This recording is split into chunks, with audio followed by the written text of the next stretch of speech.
Bapak Ibu sekalian, rekan-rekan yang kami hormati, dan juga tentunya yang hadir offline dan juga online di rumah. Salam sehat, nama saya Allegra dari WHO. Sore hari ini kita hadir bersama untuk menyambut talk show yang luar biasa, People of WHO, part of WHO 75 Exhibition and Event, Jakarta.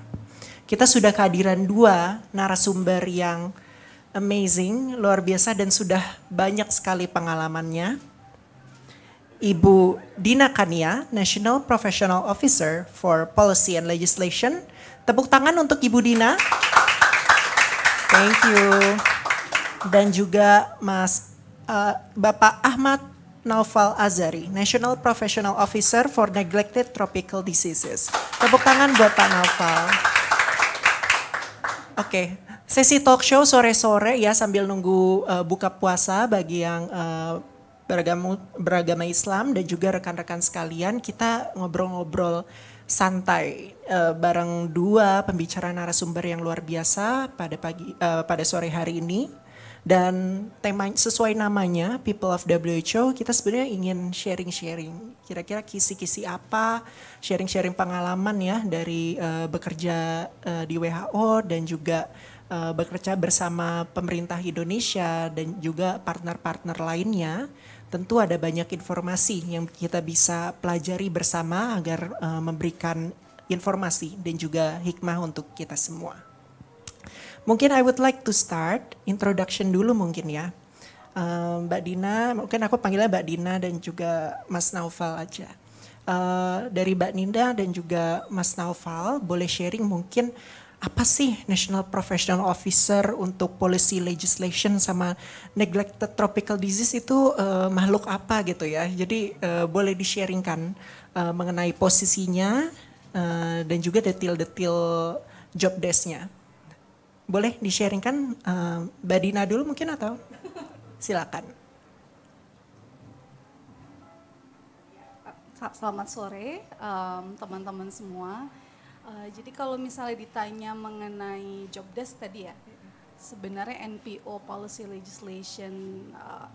legislation itu ngapain sih gitu? Yes. Nah jadi kalau peran saya itu sebetulnya memberikan technical assistance, pendampingan teknis, dan juga sebetulnya yang paling penting adalah advokasi kepada pemerintah. Jadi nggak cuma Kemenkes nih Mbak Ale, tapi pemerintah Indonesia untuk terkait dengan membuat kebijakan ataupun peraturan perundang-undangan yang terkait dengan kesehatan, dan itu kan banyak sekali. Nah, tugas saya adalah untuk memberikan itu pendampingan, kemudian advokasi. Jadi kalau misalnya kita melihat dibutuhkannya legislasi untuk mendukung sebuah program kesehatan dan belum ada di Indonesia, nah kita mengadvokasi pemerintah untuk mengadopsi peraturan tersebut. Kurang lebih begitulah Mbak Ale. Thank you so much Mbak Dina. Tepuk tangan buat Mbak Dina. Thank you. Jadi memang dari setiap kebijakan, policy itu perlu kita kawal bersama ya agar bisa memberikan dampak yang sebaik mungkin untuk masyarakat Indonesia tentunya. Dan juga mungkin Mas Naufal boleh sharing. Ya, selamat sore semuanya. Kalau untuk NPO Neglected Tropical Disease sebenarnya secara garis besar samalah seperti Mbak Dina ya. Kalau kita namanya NPO pasti memberikan technical assistance untuk Kementerian Kesehatan atau partner lain begitu ya di pemerintahan. Nah, cuman bedanya kalau di Neglected Tropical Disease itu agak sedikit lebih luas. Karena kami tidak hanya memberikan technical assistance tapi masih ada sedikit support untuk service delivery-nya gitu ya. Karena namanya neglected gitu ya, terabaikan. Neglected ya. Menarik nanti kalau dibahas cuma lagi. sama mantan nih neglected-nya tapi. Gitu. Jadi peran utamanya sebenarnya adalah bagaimana kita bisa memfasilitasi pemerintah Indonesia ini untuk mengadopsi norma-norma yang sudah ada di tingkat global. Biasanya kan WHO punya berupa roadmap, berupa guideline, kemudian diterjemahkan. Kalau misalkan di regional office sudah bikin regional work plan-nya, maka kita terjemahkan dari 2 dokumen tersebut ke Indonesia. Mengadopsi bukan berarti kita telan semuanya bulat-bulat gitu ya, tapi kita coba menerjemahkan menjadi konteks Indonesia gitu, karena kadang-kadang ada beberapa hal yang memang spesifik gitu, berbeda dengan negara-negara lain, sementara guideline global itu biasanya sifatnya umum gitu, Mbak. Thank you so much Mas Naufal. Tepuk tangan buat Mas Naufal. Jadi memang kalau bisa dibilang WHO itu paling hobi untuk buat guideline panduan gitu ya. Dan juga tentunya sebetulnya pada dasarnya kita ingin semuanya evidence based. Jadi berdasarkan riset, berdasarkan serial mungkin gitu ya informasinya, data-data yang dikumpulkan sehingga kita bisa membuat kebijakan program yang tentunya sesuai dengan kebutuhan warga negara Indonesia dari Sabang sampai Merauke. Dan mungkin aku mau take a step back dan menanyakan hal yang mungkin agak personal. Kenapa sih memilih WHO untuk bekerja dan gimana dulu riwayatnya melamar kerja dan lain-lain? I don't know how many years ago, kalau saya pribadi join Desember kemarin dan ada ujiannya ya, ujian seru deh, ujian tertulis ada, apply dulu di website, CV, udah CV-nya ditulis tapi CV-nya harus diketik lagi gitu kan. Terus habis itu kita apply, ada ujian tertulis, terus ada presentasi, sama ini juga interview ya. Kalau dari pengalaman Mas Naufal dan juga Mbak Dina, mungkin Mbak Dina dulu deh urutannya. Mbak Dina yang paling senior ya salah satu ya, it's been quite a while. Mungkin Mbak Dina bisa sharing zaman dulu tuh gimana ya pengalamannya, nostalgia dikit gitu. Jadi memang saya join WHO itu tahun 2013. Jadi waktu itu sebetulnya tergerak untuk apply posisi WHO. Jadi jauh sebelum saya di WHO itu kan sebetulnya saya adalah lawyer ya, tapi lawyer by training yang kemudian berkonversi atau bertransformasi menjadi advokat untuk kesehatan masyarakat, public health advocate. Nah sebelumnya memang saya di CSO gitu kan, untuk pengendalian tembakau, bergerak di bidang pengendalian tembakau, dan saya melihat kami bekerja sangat dekat sekali dengan WHO. Jadi saya berpikir, ih keren ya kayaknya kerja di WHO gitu. Nah waktu itu saya masih di CSO. Nah kemudian saya kuliah melanjutkan studi. Nah ketika pulang kembali ke Indonesia ternyata ada lowongan gitu. Jadi kayak the stars are aligned gitu ya. Tiba-tiba, takdir ya Mbak. Takdir. Tiba-tiba sih, tapi kebetulan 2013 itu dibukalah lowongan, atau 2012 ya bahkan saya lupa. 2012. Karena prosesnya dari 2012. Dibukalah lowongan untuk NPO for Tobacco Free Initiative. Saya bilang, waduh ini cocok sekali dengan pengalaman kerja yang saya lakukan. Kemudian saya tertarik untuk mencoba. Akhirnya melamar dan kurang lebih prosesnya sama sih yang Mbak Allegra lalui gitu ya. Kita masukin ke website, melamar, kemudian ada written test dan juga ada wawancara. Tapi sebetulnya yang mendasari kenapa ingin bergabung dengan WHO karena saya melihat WHO ini kan sebagai badan PB, salah satu UN agency ya, dan memiliki otoritas atau wewenang yang cukup strategis di bidang kesehatan. Saya melihat ini sepertinya WHO bisa membuat perubahan yang sangat signifikan bagi kesehatan masyarakat di Indonesia. Dan juga karena memang saya tertarik dengan bidang yang ditawarkan pada pekerjaan tersebut, jadi saya, waduh ini kayaknya pas kalau saya ingin mencoba melamar bekerja di WHO. Jadi ceritanya begitu Mbak Ale. That's amazing Mbak Dina. Mungkin aku mau nanya juga, why health? Karena kan mungkin ada isu lawyer most of the time tidak dipungkiri banyak yang maju ke corporate ya mungkin seemingly more money there perhaps. Tapi kenapa kesehatan? Do you have any strong experience atau sharing pengalaman yang mungkin Mbak Dina mau share? Dan apalagi isu tabako itu sangat kental ya dengan isu politik, sosial, gender issue dan lain-lain. Jadi memang ini salah satu pertanyaan yang banyak orang tanyakan ke saya. Ini kenapa anak hukum, kenapa tiba-tiba jadi nyasar ke kesehatan gitu kan. Cuma memang ketika saya kuliah, saya interestnya lebih kepada public law, terutama human rights law dan juga international law. Jadi hukum internasional dan hukum hak asasi manusia. Dan ada salah satu yang saya sangat tertarik yaitu adalah hak atas kesehatan.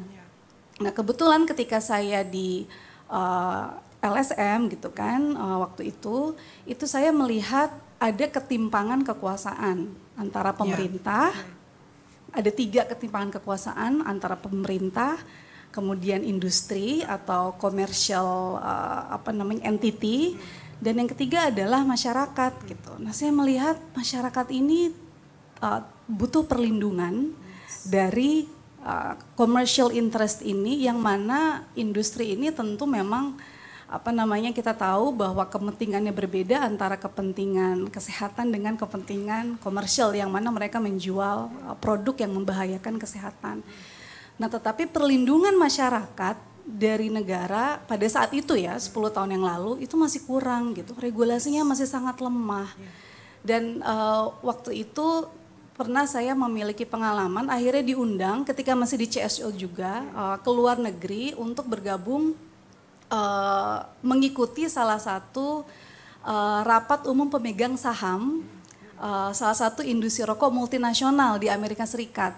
Nah saya diundang sebagai ceritanya pura-puranya ya protester gitu. Jadi di sana saya mewakili anak-anak Indonesia yang menjadi perokok, dan saya mempertanyakan kepada mereka gitu ya bahwa produk yang kalian jual itu membunuh atau merusak generasi bangsa saya. Jadi di situ saya terpanggil untuk memang mendalami isu pengendalian tembakau seperti itu. Jadi memang dari dulu saya memang tidak pernah tertarik untuk menggeluti private law. Jadi memang passion saya memang sudah di publik seperti itu, Mbak Ale. Thank you so much Mbak Dina. Tepuk tangan buat Mbak Dina. Luar biasa. Dan kayaknya kalau memang kadang sedih ya, sebetulnya kita salah satu negara dengan perokok terbanyak, dan rata-rata yang merokok tuh udah dari usia remaja, dari adolescent years, dari usia kanak-kanak. Dan kayaknya beberapa minggu atau bulan lalu ya Kemenku bilang bahwa salah satu pengeluaran terbesar untuk keluarga yang berada di garis kemiskinan itu ke rokok. Jadi bukan buat beli susu atau pendidikan atau makanan bergizi, tapi untuk rokok. Dan thank you so much for doing all the good work. Mas Naufal, now it's your time to shine. Kenapa sih pilih isu kesehatan masuk WHO gitu? Awalnya ceritanya join itu kapan, dan what drives you to it? Iya. Saya masuk WHO itu 2015, tapi sebagai konsultan, jadi belum sebagai staff waktu itu. National Consultant untuk sebuah project namanya Bulan Eliminasi Kaki Gajah gitu ya. Cuman jauh sebelum itu ya Mbak, saya ini kuliahnya kan di FKM, Fakultas Kesehatan Masyarakat. Yang ini organisasi kesehatan, ada kesehatannya, tapi dari dulu nggak pernah punya pikiran, mimpi untuk bekerja di WHO. Itu ya lucunya, tiap hari nulis, mengutip menurut WHO, tapi nggak pernah punya kepikiran untuk bekerja di WHO begitu. Selalu mengutip ya, kita biasanya paling kuat biasanya WHO udah kalau dikutip. Iya, sampai tahun 2015 itu kemudian datanglah kesempatan itu, kebetulan juga ada si vakansinya itu di circulate di milisnya alumni gitu kan. Dan kebetulan juga essential requirement-nya waktu itu bukan medical doctor. Nah dulu mungkin teman-teman kami di Fakultas Kesehatan Masyarakat tuh mikirnya kayaknya WHO itu adalah organisasi yang isinya adalah dokter semuanya gitu kan. Nah ternyata enggak, ternyata memang ada ranah-ranah tertentu yang dibutuhkan seorang ahli kesehatan masyarakat gitu kan. Nah kemudian kita coba meng-apply di sana dan keterima. Meng-apply-nya juga sambil deg-degan Mbak. Karena waktu itu posisinya adalah malaria dan neglected tropical disease. Oke, malaria lumayan saya ya, banyak. Apa itu NTD? Sama sekali gak ada gambaran apa-apa dulu, neglected tropical disease. Kemudian setelah masuk 1 tahun kita sambil belajar, oh ternyata seperti ini. Dan khusus untuk saya mungkin karena unit kami itu neglected tropical disease itu sangat bersentuhan dengan populasi-populasi yang termarginalkan. Maksudnya adalah yang memang hidupnya kalau kita bisa bilang tuh ada ibaratnya in the end of the road. Jadi kalau misalkan Mbak mau ngelihat mana sih kasus NTD di Indonesia, itu dari Jakarta naiklah pesawat, nyambung lagi mobil, motor, naik kereta, naik apa namanya, perahu, nah udah sampai jalan kaki baru ketemulah NTD di sana. Ngebolang gitu. banget ya. Iya, jadi memang sangat-sangat terpencil gitu. Dan memastikan kita bisa menyampaikan servis kepada mereka di sana itu adalah suatu hal yang sangat menyenangkan bagi saya saat ini. Terus kemudian juga membanggakan sebagai seorang staf WHO. Oleh karena itu ya sampai sekarang bertahan di unit ini Mbak. Walaupun tetap neglected. Semoga dapat perhatian lebih. Thank you so much Mas Naufal. Mungkin aku ingin nanya, karena isu neglected tropical disease mungkin kalau dulu aku belajar, ini kayaknya ada penyakit, ada cacing-cacing ini, oke ingat nanti ujian lulus gitu ya. Tapi what do you do technically? Biasanya dari tim NTD atau neglected tropical diseases itu apa aja sih area scope diagnosisnya mungkin, atau boleh di-sharing sedikit biar rekan-rekan yang nonton juga tahu dan hadir di sini tentunya. Ya, mungkin kita coba nih, saya coba cerita dulu ya neglected tropical disease itu apa gitu kan. Jadi NTD itu kalau di Indonesia kan adalah penyakit tropis terabaikan. Tapi kalau kita bicara atau diskusi tentang NTD, kita harus pasang frame bahwa tidak ada penyakit satupun yang diabaikan oleh negara gitu ya. Nah, kenapa sih neglected, kenapa terabaikan? Karena memang sudah sangat jarang dilihat. Secara global itu kita punya 20 penyakit. Tadi salah satunya disebutkan penyebabnya adalah parasit cacing. Tapi sebenarnya ada juga yang disebabkan oleh virus. Misalnya dengue, DBD. DBD yang rutin ya tiap tahun masih ada. DBD yang jumlahnya sangat banyak itu adalah salah satu neglected tropical disease. Kenapa? Karena kita sudah terlalu bagus gitu ya sistem manajemen kesehatan kita, manajemen kasusnya bagus. Sehingga orang tuh kalau kena DBD kayak kena flu aja. Setahun 2 kali juga nggak apa-apa, yang penting masuk rumah sakit dapat pelayanan bisa sembuh gitu. Padahal yang kita coba cari adalah mencegah supaya tidak terkena. Ada juga yang disebabkan oleh bakteri, misalnya seperti kusta. Kusta itu Mycobacterium lepra. Saudaranya terkenal banget tuberkulosis, tapi yang ini enggak gitu kan, Mycobacterium lepra. Terus kemudian virus, kemudian cacing dan juga jamur. Itu ya fungi. Nah, itu banyak sekali memang agen penyakitnya dan setiap penyakit itu memiliki pendekatan yang berbeda-beda. Nah, peran kita di WHO tadi yang pertama yang jelas adalah tadi menjembatani bikin technical menyediakan technical assistant bagi Kementerian Kesehatan untuk membuat norma-norma di tingkat nasional. Yang kedua untuk NTD yang paling paling menonjol adalah kita memfasilitasi obat ataupun diagnostik kit donasi dari global ke Indonesia gitu. Karena obat-obatan NTD sebagian besar memang tidak diproduksi di dalam negeri. Bukan karena pabrikannya nggak ada, tapi memang karena bahan bakunya juga kadang-kadang nggak ada di Indonesia gitu. Okay. Memang harus impor. Thank you so much Mas Naufal. Oke, kembali lagi kalau misalnya kita bicara soal WHO secara keseluruhan ya.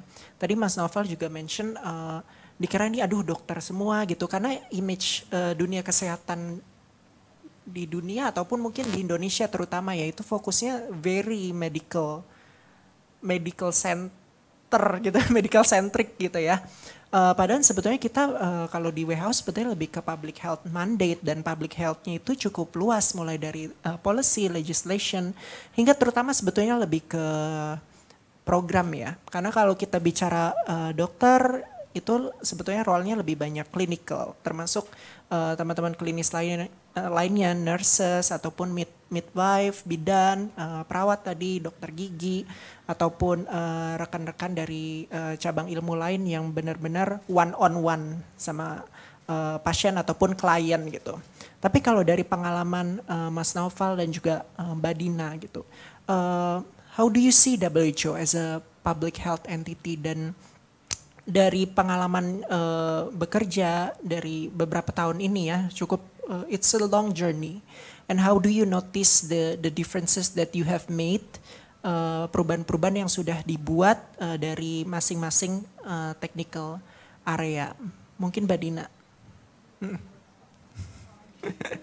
Nggak apa-apa, kita ngobrol diskusi sore hari ini. Jadi kalau dibandingkan dengan 10 tahun yang lalu, jadi kan saya join 2013 ya, sekarang 2023, jadi pas 10 tahun, 1 dekade ya di WHO Indonesia. Wow, tepuk tangan. Yeay, tepuk tangan, masih bertahan. Bertahan dong.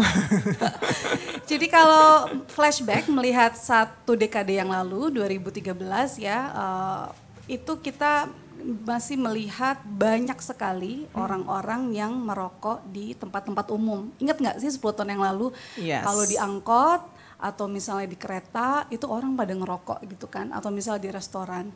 Nah kemudian di Jakarta, itu yang namanya iklan rokok, Masya Allah. Itu kemana mata memandang, itu pasti ngelihatnya tuh billboard besar untuk iklan rokok. Terus yang keren-keren lagi ditampilinnya model, Betul, aktor, ya ampun. betul gitu kan. Dan kemudian yang ketiga, teman-teman ingat nggak dulu bungkus rokok itu nggak ada gambar peringatan kesehatannya. Cuma tulisan peringatan rokok berbahaya untuk kesehatan, tapi nggak ada gambarnya. Gitu. Nah itu 10 tahun yang lalu. Nah kemudian sekarang 2023 kalau teman-teman lihat, 80% kabupaten kota di Indonesia itu sudah memiliki peraturan daerah kawasan tanpa rokok yang melarang orang-orang merokok di tempat-tempat umum, tempat kerja dan juga di transportasi. Jadi ada 7 tatanan. Nah sekarang kalau di Jakarta saya mulai merasakan jauh sekali perbedaannya. Di angkot sudah tidak boleh lagi ada orang merokok, di kereta, di busway, di MRT gitu ya, tidak ada. Yang masih PR itu mungkin di tempat umum kayak di pasar atau di restoran beberapa masih. Tetapi itu dalam konteks penegakan ya, karena kalau sudah ada peraturan tidak bisa berhenti sampai di situ tapi harus ditegakkan, diimplementasikan. Nah kemudian yang kedua, sekarang juga daerah sudah banyak sekali yang melarang iklan-iklan rokok di luar ruang. Gitu, termasuk di Jakarta dan bahkan Jakarta sudah melarang point of display of saya ngomong jadi susah, rokok tidak boleh dipajang di tempat penjualan. Cuma memang implementasinya masih rendah. Nah itu kalau dulu itu sebetulnya awal-awal dilaksanakan kan di Thailand. Saya merasa ini keren banget ya kalau ngeliat ke Alfa atau misalnya Indomaret nggak boleh melihat rokok dipajang, harus ditutupi dengan gerai. Sekarang sudah mulai gitu, jadi perubahan luar biasa cukup signifikan di Indonesia dan sekarang pun bungkus rokok sejak tahun 2014 sudah mulai ditempelkan peringatan kesehatan yang bergambar dan sudah 2 kali rotasi. Jadi lumayan banyak perubahan-perubahan yang cukup tangible yang bisa dilihat dengan mata dan ini bermanfaat nggak cuma 1-2 daerah Mbak Ale, 1 Indonesia, ya kan? Ya kan bungkus rokok dari Sabang sampai Merauke harus semuanya bergambar gitu kan. Kemudian KTR tentang peraturan KTR semua 514 kabupaten kota harus punya. Jadi kenapa saya passion bergerak di bidang policy? 1 kita keluarin peraturan. Itu yang merasakan adalah seluruh populasi Indonesia gitu. Jadi luar biasa. Nah WHO cukup berkontribusi dalam membuat perubahan itu. Jadi kita memberikan pendampingan teknis dan juga advokasi kepada beberapa kabupaten kota. Enggak semua Mbak Ale karena banyak juga peran dari teman-teman CSO gitu ya. Nah WHO kita turut mendampingi. Jadi beberapa kabupaten kota kita berikan support sampai akhirnya mereka melahirkan peraturan daerah. Jadi kita cukup berkontribusi terhadap perkembangan pengendalian tembakau di Indonesia, termasuk juga advokasi untuk peringatan kesehatan bergambar dan juga cukai rokok nih Mbak. Kalau dulu 10 tahun yang lalu sistem cukai rokok kita itu lapisannya sangat banyak. Nah sekarang sudah sudah mulai berkurang dan itu adalah hasil dari advokasi dan pendampingan teknis yang dilakukan oleh WHO seperti itu. Biasa, makasih banyak Mbak Dina. Kalau bicara benar banget ya, kalau kita bicara rokok kayaknya dulu beberapa tahun yang lalu orang masih bebas ya di tempat umum dan aku ingat banget dulu itu waktu law itu, policy itu diimplementasikan masih banyak yang protes ya, apalagi masih biasa di mall aja ngerokok dan lain-lainnya.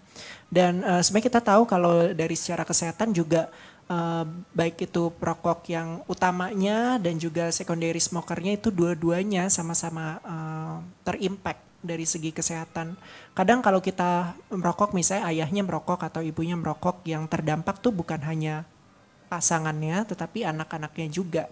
Dan kadang kalau kita ngerokok, asapnya juga nempel di baju. Dan terus kalau kita gendong bayi, bayinya kehirup itu sangat more susceptible untuk kena infeksi saluran pernapasan atas maupun bawah, amit-amit sampai radang paru atau pneumonia ya yang bisa membahayakan nyawa. Terima kasih banyak Mbak Dina for that. And Mas Naufal, bagaimana dari pengalaman di neglected tropical diseases dan juga awalnya dulu sempat dari malaria, terus ada komponen malarianya dan transitioning full untuk isu NTD. What changes do you see? Kalau untuk NTD Mbak itu sekarang malah terbalik nih. Saya malah lihat atau salah malah dengarnya banyak sekali orang sudah mulai berbicara tentang NTD. Terutama partner dari Kementerian Kesehatan, misalnya kementerian atau lembaga lain yang terkait gitu ya. Nah ini merupakan salah satu, kalau menurut saya sih sukses juga ya, tolak ukur kesuksesan kita, bagaimana kita berhasil mengguide Kementerian Kesehatan dalam misalnya menyusun roadmap yang sifatnya dalam multisektor. Karena memang NTD itu tidak bisa diselesaikan hanya oleh sektor kesehatan saja. Betul. Nah, capaiannya sudah luar biasa sebenarnya, walaupun mungkin banyak orang yang tidak dengar ya. Misalnya seperti salah satu NTD adalah kaki gajah, penyakit kaki gajah atau filariasis. Itu saya masuk 2015, itu ada sekitar 70 juta orang penduduk yang hidup di daerah yang beresiko kaki gajah. Dan mereka tidak tahu mereka tinggal di daerah yang beresiko kaki gajah gitu. Tiba-tiba mungkin 10 tahun kemudian kalau tidak minum obat pencegahan kakinya membesar, tangannya membesar gitu kan. Nah, sekarang kita sudah mereduce, kita sudah mengurangi jumlah itu hingga mencapai tinggal 2 juta. Jadi ada kurang lebih 80-90% penurunan itu. Luar biasa. Dan ini kontribusi luar biasa juga dari Indonesia karena target global itu sebenarnya kan salah satunya adalah mencapai 1 miliar pengobatan, 1 billion treatment untuk orang yang beresiko dan kita menyumbang hampir 1/10-nya dari itu dari Indonesia gitu. Kemudian juga yang lain misalnya seperti salah satu yang sangat menarik adalah sistosomiasis, penyakit demam keong gitu ya, yang hanya ada di 28 desa di Indonesia dan di seluruh regional Asia Tenggara. Dan itu selama 5 tahun terakhir kita coba terus kita intensifkan usaha kita di kesehatan karena dia juga zoonotik, kita juga melibatkan Kementerian Pertanian juga gitu ya untuk ikut serta. Nah sekarang prevalensinya sudah di bawah 1% dan kita sudah hampir mencapai eliminasi. Dan kalau kita mengeliminasi sistosomiasis bukan hanya Indonesia tapi satu regional kita Asia Tenggara kita buat bebas dari penyakit sistosomiasis. Jadi kurang lebih seperti itulah achievement dari country kita dari Indonesia gitu. Hopefully segera ya. Terima kasih banyak Mas Naufal. Dan juga tentunya semoga semua sektor dan juga departemen kita, semua isu tuh dapat TLC, tender loving care. Jadi gak ada yang neglected ya. Semuanya harus dapat perhatian karena sama-sama penting. Tadi ada poin menarik yang Mas Naufal raise terkait dengan kolaborasi lintas sektoral dan juga tentunya Mbak Dina ya. Kadang kalau kita mikir WHO kesehatan yaudah fokusnya bareng Kementerian Kesehatan aja. Padahal sebetulnya kalau kita bicara kesehatan kembali lagi itu it's very cross sectional dan kesehatan sebenarnya kadang output juga ya, keluarannya udah sakit A, B, C gitu ya. Tapi sebetulnya yang menjadi driver untuk orang itu bisa sakit ya bermacam-macam, determinan sosialnya ya dari pengaruh sosial, kemudian juga aspek-aspek lainnya tentunya. Coming back to your experiences working in WHO, apakah ada pengalaman-pengalaman memorable yang kayaknya oh my God, it's really heartwarming for you. Every time ngebayangin kerja di WHO tuh, I did that, gue lakuin itu loh gitu. Saya melakukan itu. Mungkin dari Mbak Dina.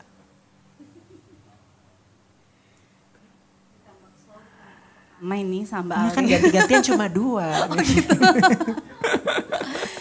Jadi ini ya momen yang membahagiakan ya Mbak Ale. Sebenarnya tadi saya sudah sampaikan sih Mbak. Jadi kalau bagi saya momen membahagiakan adalah ketika upaya yang kita lakukan di WHO itu turut menorehkan sebuah perubahan yang signifikan. Nah ini contohnya tadi sudah saya sebutkan ke Mbak Ale, yaitu ketika tahun 2014, sebetulnya kan peraturannya keluarnya tahun 2012 Mbak, peraturan pemerintah nomor 109 tentang pengendalian tembakau ya. Tetapi di mana salah satunya adalah memandatkan agar dalam bungkus rokok itu ditempelkan peringatan kesehatan berbentuk gambar sebesar 40%. Cuma itu baru diimplementasikan pada tahun 2014. Jadi ketika ketok disahkan, itu ada masa namanya grace period 2 tahun, yaitu 2014, barulah itu came into effect. Dan ketika melihat itu di pasaran, ketika ngelihat itu dijual di Alfa, di Indomaret, ataupun orang bapak-bapak ngerokok ngelihat megang bungkus rokok bergambar tuh yang wow, I was part of that gitu. Jadi WHO menjadi bagian yang turut membuat perubahan tersebut.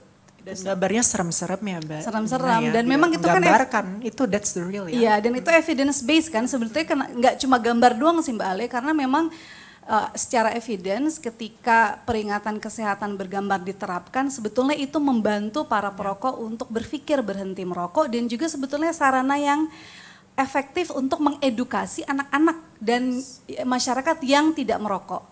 Jadi itu kan sebetulnya medium edukasi yang paling cost efficient. Nggak perlu kita berkuar-kuar, cukup melihat gambar.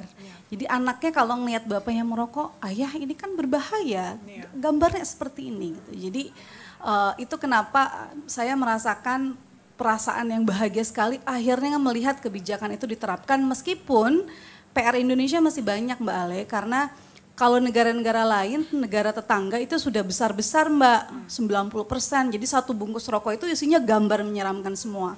Nah di kita, di Asia Tenggara masih tergolong yang terkecil 40%. Jadi memang masih banyak sekali upaya-upaya atau advokasi yang perlu dilakukan. Dan itu hanya terkait dengan rokok ya, posisi saya yang dulu. Sekarang masih lebih banyak lagi isunya ya. isunya yang perlu kita kita kerjakan sama-sama. Mungkin Mbak Dina boleh sharing-sharing dikit kira-kira yang lagi seru-serunya beberapa minggu ini diurusin tuh tentang policy legislation apa ya? Soalnya kayaknya kemarin banyak berita-berita tuh tentang omnibus law ataupun mungkin dari segi policy ada tentu lebih luas dari itu.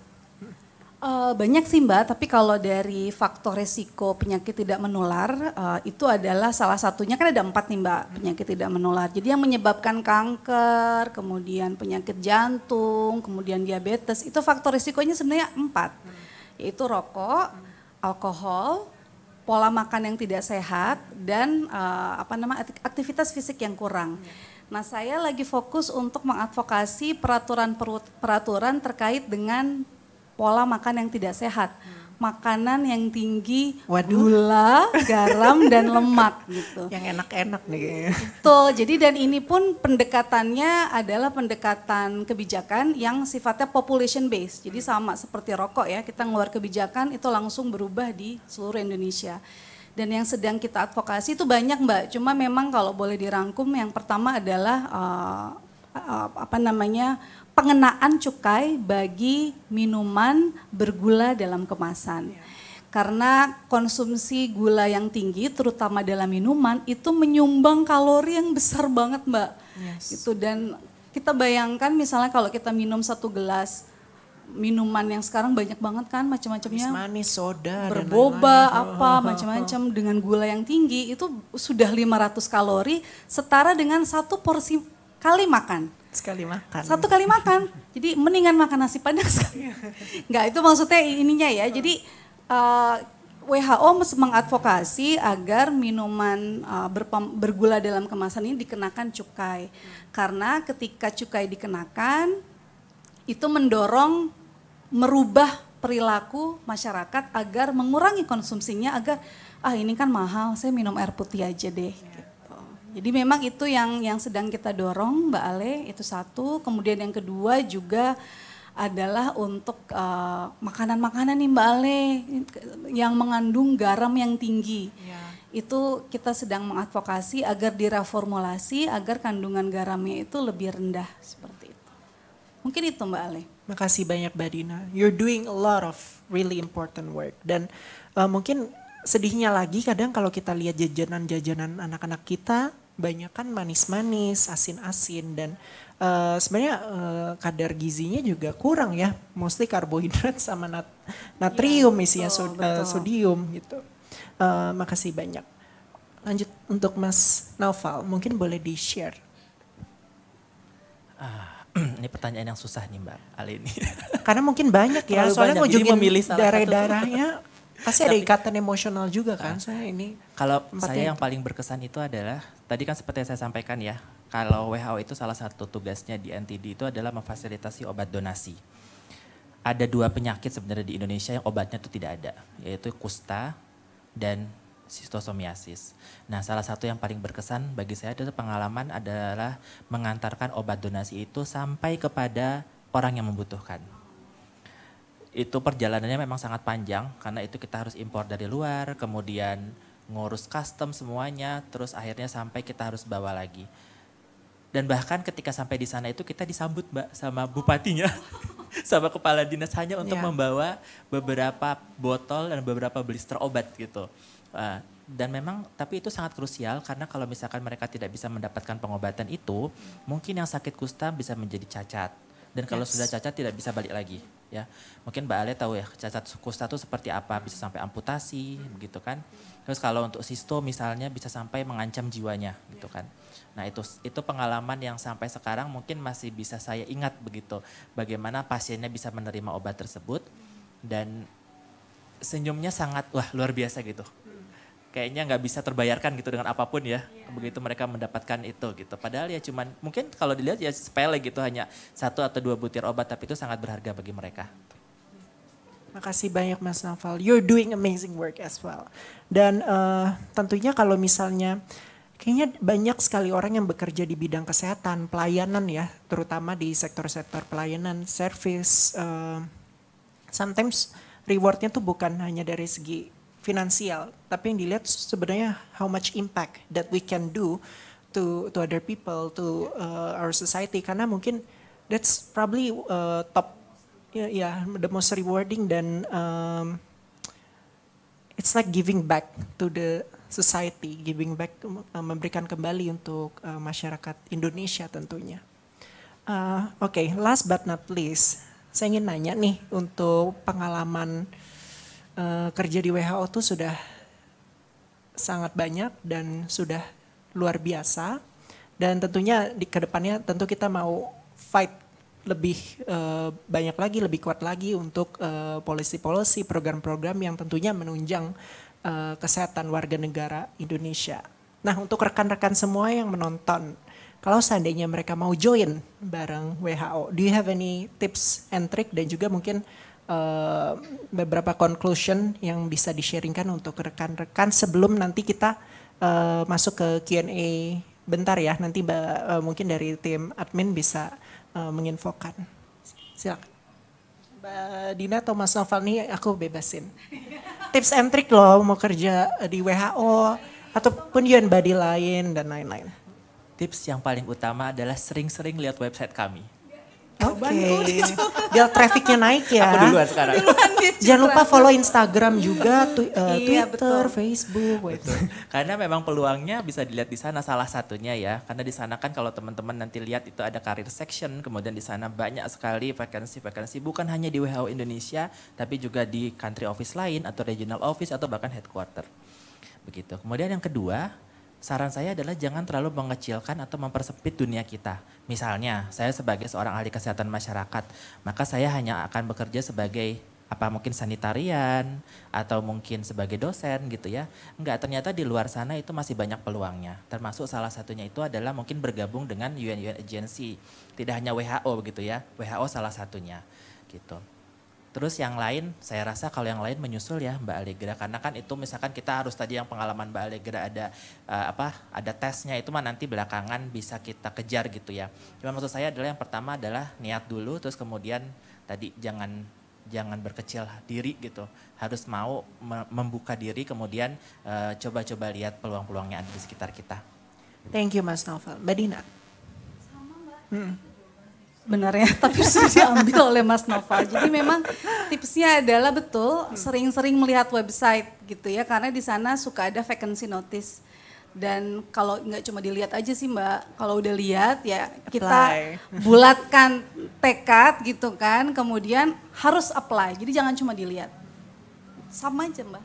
Tentu apply ya, dan tadi penting juga untuk kita tidak mengecilkan dunia kita karena sektor kesehatan kembali lagi sangat luas, demikian juga dengan sektor-sektor development lainnya.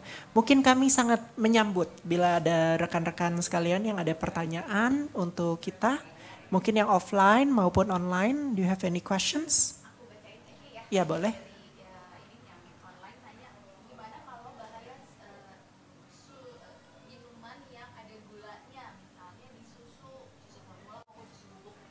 Nah itu menarik tuh. Pertanyaannya saya izin untuk ulangi lagi, bagaimana bahaya untuk kadar gula yang tinggi pada susu, terutama susu formula dan lain-lainnya lah dari berbagai usia itu ya. Dan there's a lot of research ya, sebenarnya kalau kita cokokin kasih banyak gula dari usia kecil tuh justru risiko nanti dia bisa obes, anaknya itu bisa obes di kemudian hari itu jauh lebih tinggi. Mungkin Mbak Dina bisa sharing. Apapun yang bergula itu tidak direkomendasikan sih Mbak. Jadi termasuk bukan tidak direkomendasikan, tetapi tetap lebih baik air putih. Kalau dalam hal susu itu tetap yang terbaik adalah ASI. Jadi memang kita tidak merekomendasikan, WHO Indonesia tidak, dan WHO tidak merekomendasikan penggunaan susu formula gitu ya. Tetap ASI harus adalah yang utama gitu. Dan setelah lepas ASI, kalau saya merefleksikan terhadap anak-anak saya tiga-tiganya, nggak ada yang minum susu Mbak. Jadi lepas ASI ya sudah gitu, langsung makanan bergizi saja. Jadi tidak perlu ada kewajiban untuk memberikan susu, terutama susu berasa yang gulanya tinggi sekali gitu. Yang sekarang kan banyak sekali ya, susu rasa coklat, kemudian rasa vanila, rasa stroberi dan lain sebagainya. Jadi kalau dari kacamata kami memang terutama flavored milk itu kalau di WHO itu termasuk yang harus dikenakan cukai Mbak. Oke. Iya. Jadi even untuk susu yang berasa tadi bergula itu juga direkomendasikan untuk dikenakan cukai. Makasih banyak Mbak Dina. Mungkin ada pertanyaan lainnya? Untuk kalau di kota besar di Indonesia itu Jakarta dan yang lainnya ada penyakit tropis terabaikan yang juga perlu diwaspadai nggak sih atau cuma emang ada di rural area? Terima kasih Mbak Bunga. Pertanyaan mungkin saya izin untuk ulang ke Mik.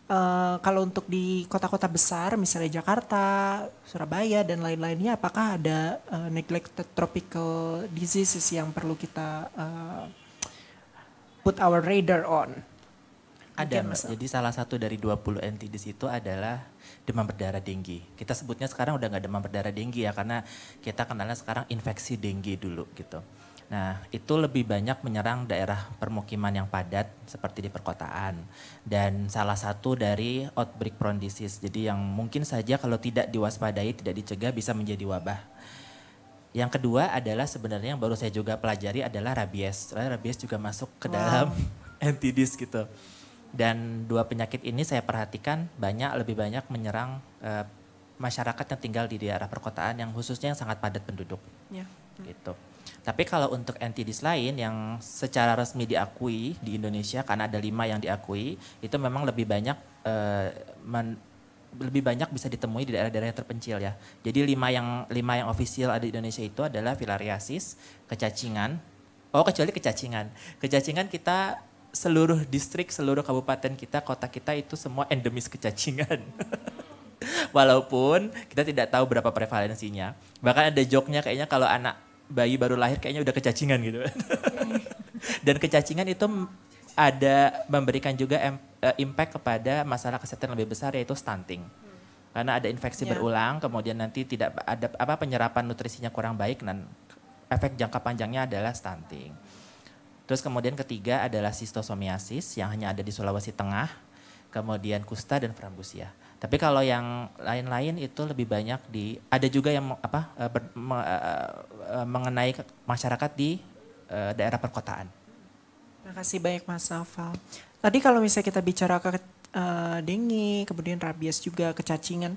Kalau untuk kecacingan memang untungnya kita ada peran dari masyarakat juga ya, community health workers kita, volunteers kita yang rutin membagikan untuk obat cacing di jangka waktu tertentu. Baik, ada pertanyaan lainnya sebelum kita closing? Baik. Terima kasih banyak ke rekan-rekan semua dan juga tentunya dua pembicara kita yang luar biasa. Kita berikan round of applause untuk Mbak Lina dan juga Mas Naufal. Luar biasa sharing-sharingnya. Semoga ke depannya rekan-rekan juga bisa terus update, terus mengecek ke laman-laman sosial kami. Dan di situ juga banyak sekali informasi kesehatan yang tentu kita bisa pelajari. Dan kalau mau lebih rajin lagi mungkin boleh ditengok-tengok untuk website-website situs WHO, dan tentunya di sana ada banyak sekali ya informasi kesehatan dari A sampai Z lah, ibaratnya mulai dari penyakit infeksi, non-infeksi, kemudian juga isu-isu yang cross-cutting, isu-isu sosial, kondisi persons with disability, gender, dan lain-lainnya. Dan itu tentunya memberikan kita sensitisasi, karena ibaratnya kalau sekarang kan orang lagi ngetren ya untuk harus belajar finansial karena kita perlu melek finansial. Nah ini saatnya kita juga melek kesehatan, karena apalagi udah lewat COVID-19 harusnya kita lebih rajin ya untuk cuci tangan, untuk pakai masker, terutama bila sakit, batuk pilek gitu misalnya, ataupun kondisi-kondisi kesehatan yang sebenarnya kita harus aware, karena kembali lagi kekayaan kita yang paling besar ya adalah kesehatan kita. Kalau kita lagi sakit susah mau doing other things. So it's very important for us to be healthy, stay healthy, health for all. WHO Indonesia, people of WHO Talk Show. Thank you so much. Bye. Thank you.